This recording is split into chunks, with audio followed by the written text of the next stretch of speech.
Okay, so good morning mga katropa. So i-further elaborate ko lang yung KCL and KVL. So dito sa example na meron tayo sa KVL, diba? So aralin nyo muna yung solution and then ito lang din yung way ko para i-solve ng mabilis yung mga given problems. So kapag ka KVL guys, 'di ba KVL, so kailangan mga voltages 'yan, 'di ba? KVL, mga voltage ang inaano natin. So first is mag-assume tayo ng rotation ng current natin. So assume that is current I. Okay? So ang direction natin is clockwise. Okay? So pagdating sa mga voltages, kung ano yung papasukan niyang polarity, yun yung susundin natin na sign, di ba? Pagdating naman dito sa mga resistors, okay? So, pwedeng wag niyo munang isipin itong mga polarities na nandito. Wag niyo munang isipin mga yan. Okay? So, imagine wala muna mga yan, okay? Imagine wala muna mga yan. So, kung i-drawing natin siya,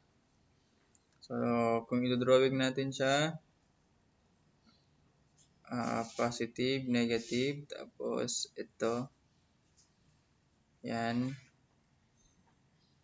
Kaya yan. Kumbaga, ganyan lang yung maging itsura niya, di ba?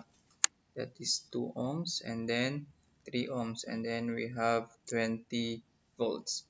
And then we have the direction ng current natin. So, ang gagawin natin is lahat ng papasukan niya sa mga resistors ay positive. Okay? So, since voltage ang unang papasukan niya, so negative 20 kasi 'di ba? Negative 'yan. And then doon naman ang papasukan niya dito ay positive, 'di ba? So plus 2i. Okay? So bakit 2i ba't current 'yan, 'di ba? Voltage. Take note that yung Ohm's law natin is V equals IR. Okay? So, voltage equals IR. So, ang given ay resistor. Given yan. Ang kukunin natin is yung I. Kaya, 2I. Okay? Plus 3I. And then, balik doon. So, equals 0. And then, combine like terms. So, we have 5i equals, ito, transpose doon sa kabila. 20. So, I natin is equal to 4 amperes. Okay? And then, saka natin balikan yung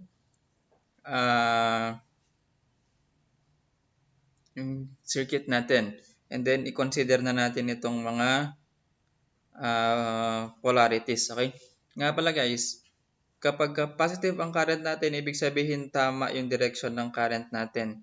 Pero kapag negative yan, say ang current natin is negative 4 amperes. So meaning, hindi clockwise ang direction natin, kundi ang direction yan ay counterclockwise talaga yung direction yan. Okay? So for this example, since positive, so meaning correct yung direction na inassume natin for the current. And then, ito naman, ang tinatanong is yung voltage. So, voltage is equal V1. Okay, alam nyo naman kapag ka-series guys, kung ano yung kuryente na dumadaan dito, kaya siya din yung kuryente na dumadaan dyan, which is equal to I.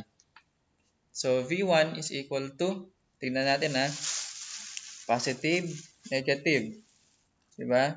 So, ang V1 natin ay with this direction ng current. So, V1 equals positive yan. So, 2 Anong I natin? We have 4. So, we have 8 volts. Okay? And for V2, okay? So, kumbaga, pag mag-test ka ng voltage gamit ang potentiometer, di ba? So, doon sa analysis natin, di ba, positive yan, negative. And then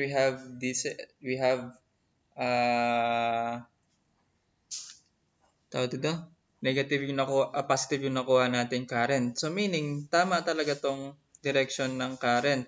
So, ito talaga yung positive niya, ito talaga yung negative niya. Pero doon sa given na circuit, okay, ito yung negative, ito yung positive. So, meaning, kapag itatest mo yung voltage niyan, andito yung negative probe ng potentiometer, andito yung positive probe ng potentiometer. So, meaning, since ito ay in opposite polarity, diba? So, kaya naging negative. So, negative 3 times 4 equals negative 12 volts. Okay? So, check natin kung tama ba yung ano natin. So, we have positive 8 and negative 12 volts. Okay? So, itry nyo din dito sa number 2. So, tanggalin nyo muna itong mga polarities na yan. Okay? Kapag kunin nyo na yung value ni V1 and V2, so, dun nyo na i-consider yung polarity. So, in short, okay, kung babalikan natin itong given na problem, di ba? So, pwede kong palitan to para mas maintindihan ninyo. Pwede kong palitan to ng voltage, di ba? So, ang nakuha nating voltage dito, ang voltage drop dyan ay, let's say, di ba, 12 yan. So, ang current natin dito ay 4. So, 4 times 3, so meron tayong 12 volts. So, ito yung positive niya, ito yung negative niya. Pero nung nag-test tayo gamit ang multi-tester, okay, positive, negative, so baliktad kasi yung ginawa di ba? So, nandito yung positive, so nandito yung negative.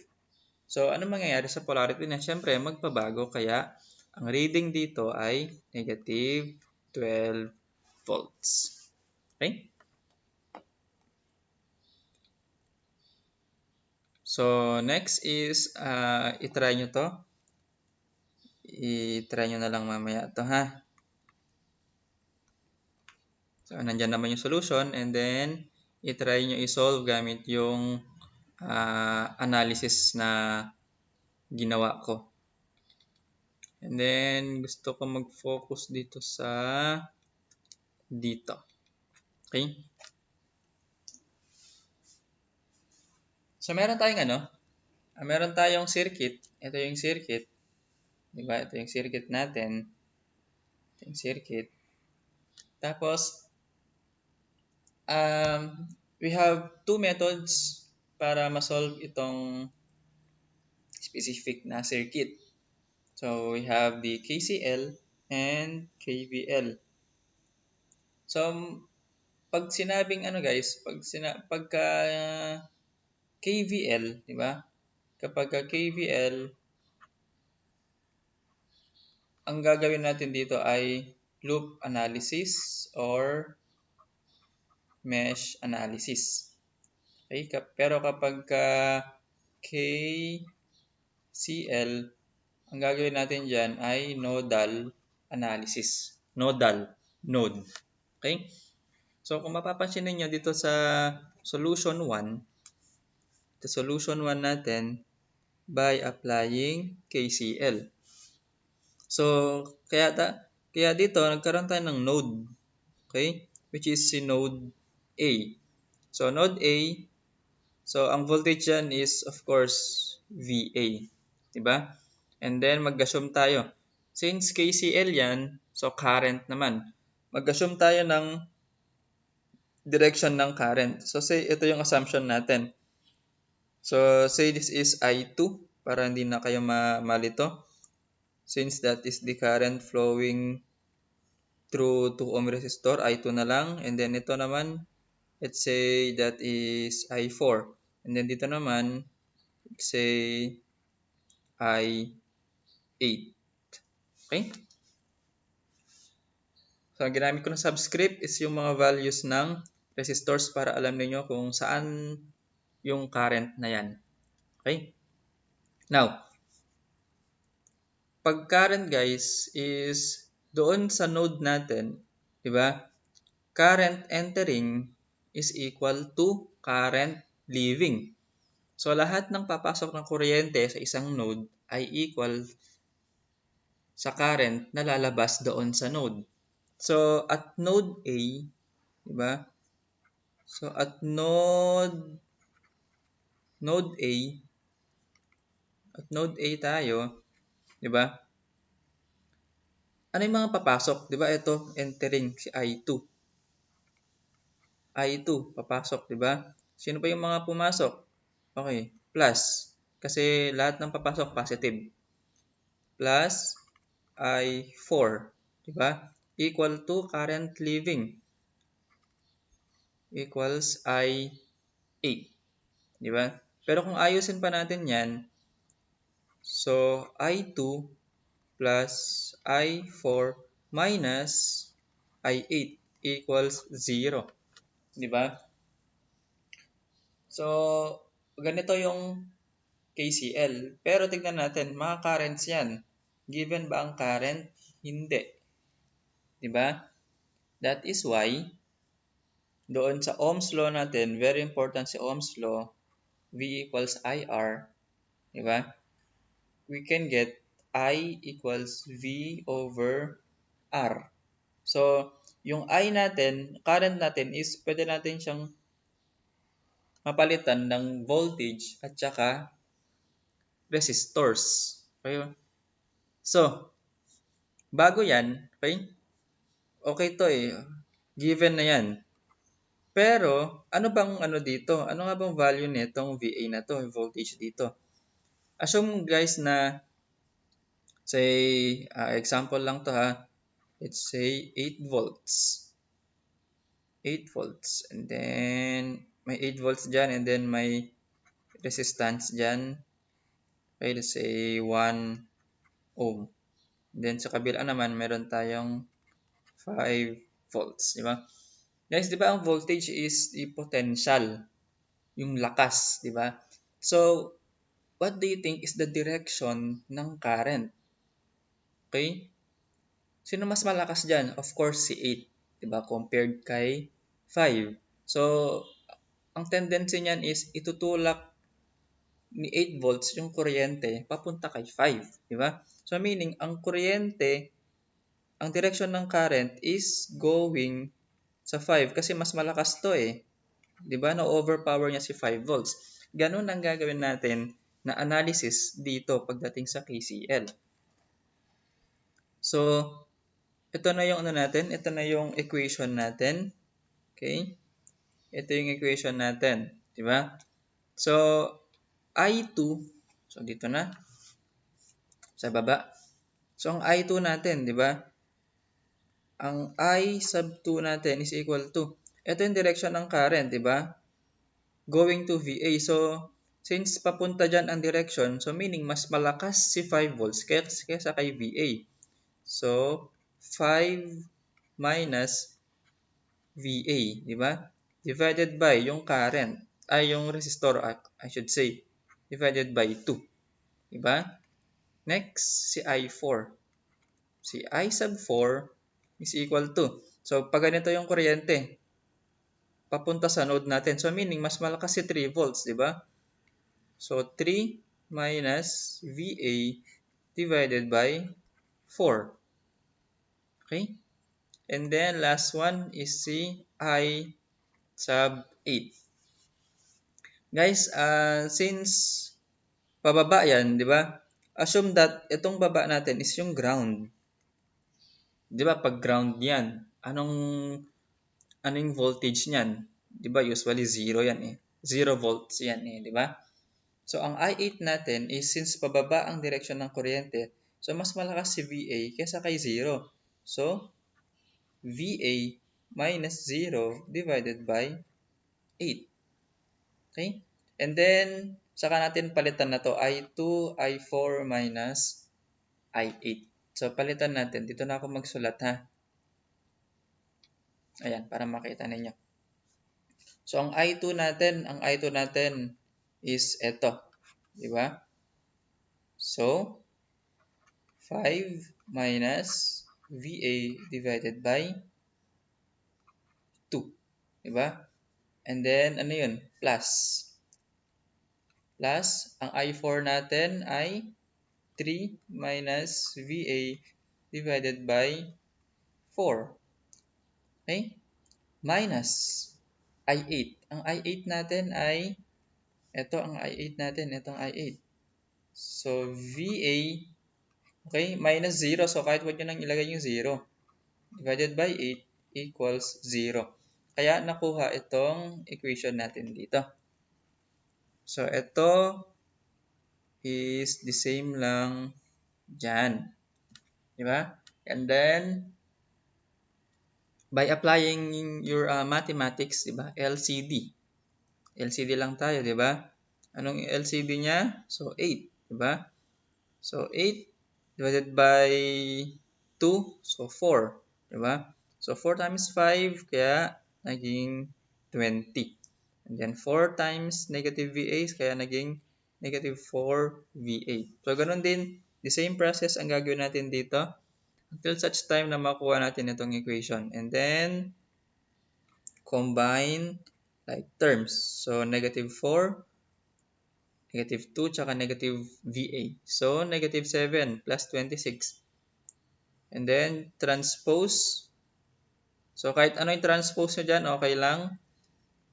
We will arrive the same answer din naman. So, 7VA equals 26. And then, so, by using your calculator, diba? So, kasi hindi na kaya ng powers ko yan. So, 3.71 volts. That is by applying KCL. Okay? And then, doon sa, ito, by KVL naman, by KVL tayo guys. Okay? So, ito, assumption, assume natin na assume natin na this is the direction of current. So, say this is loop 1, loop 2, para hindi tayo marito. So, that is I1 na rin. And then, I2. Okay. So, at loop 1, okay? At loop 1, guys, take note, loop 1 tayo. So, at loop 1, so, papasok dito, diba, negative 5. Kaya negative 5 yan. Okay, lagi kong sinasabi, assume lahat ng papasukan niya sa resistors, positive, tapos, then lalabasan niya ay negative. Okay? Ayan. So, negative 5 plus 2i. Diba? Kasi positive ang papasukan niya rito eh. And then, paano nga ba nangyari ito? Paano nga ba nangyari yan? Take note guys, at 8 ohm resistor, meron tayong kuryente na dalawang kuryente yung dumadaloy. Dito sa I2 at saka I1. Pero ang reference kasi natin, ang main focus natin is kay loop 1 muna eh, di ba? So, kapag ka loop 1 yan, so assume natin na mas malakas si I1 kaysa kay I2. That is why 8, di ba? 8 yan. So, 8, okay, times. Since loop 1 tayo, so mas malakas si I1 kaysa kay I2. So, I1, tingnan nyo guys ang I1 is with this direction, di ba? And then I2 is pataas. So, ino-oppose niya, kaya I1 minus I2. Kaya nakuha yan. And then, by rearranging the variables natin. So we arrive with this equation 1. Okay? Next, at loop 2 naman tayo. Tapos na tayo kay loop 1 eh. Diba? Then at loop 2 naman tayo.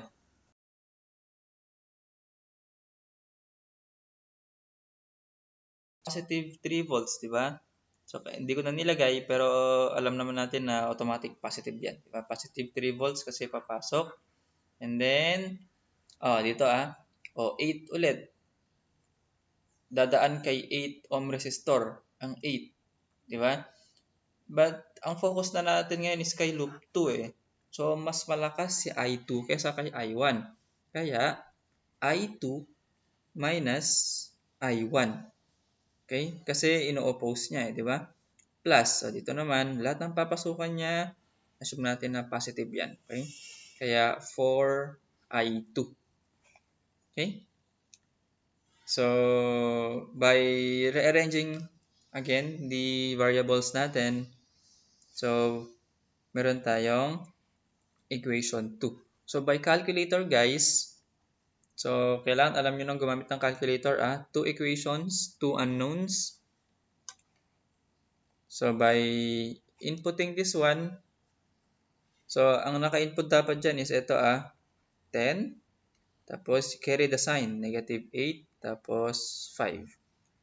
And then, for equation 2, take note guys, nauna si I1. Huwag yung pagbabalik ta rin yan. Parang XY din yan. Okay? So, negative 8, and then 12, tapos negative 3. So, kapag in-input nyo yan, so, makukuha nyo tong value ni I1 and I2. Tapos, dito kay I8, di ba? Ang I8 natin doon sa original na flow niya is downward, di ba? Downward ang I8 natin, di ba? So,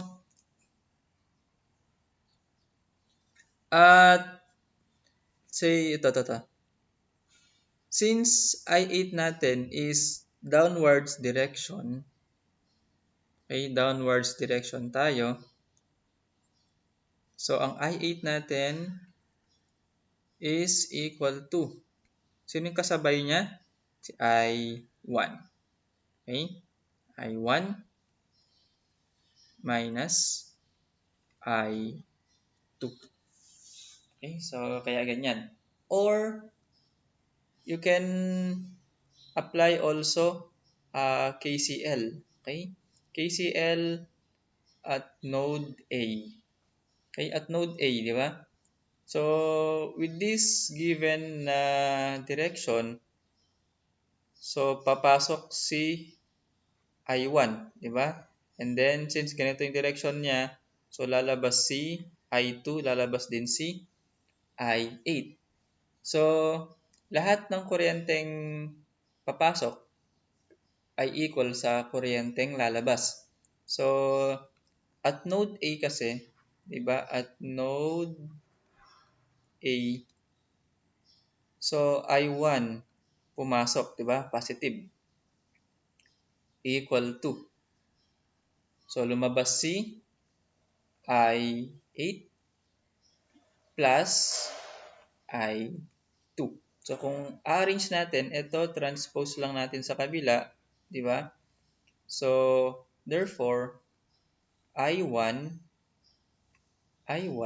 minus I2 equals I8, which is tama lang doon, di ba? Same lang sila. So, since given naman I1 and I2, so, algebraic sum na lang, di ba? Calculator. So, 13/28 amperes. So, after getting I8, so we can now get the value of V8 by applying Ohm's law. V equals IR. Okay? Given yung resistance, 8 ohms, and then nakuha din natin yung current. Diba? And then, same lang, 3.71 volts. Okay? So, I hope medyo na-clarify kahit paano. Diba? And then, magkakaroon tayo ng assessment. So, gagawa ako ng assessment niya. Pero hindi naman kasama itong KCL, KVL. Okay? So, hanggang series parallel lang yung assessment niya. Okay?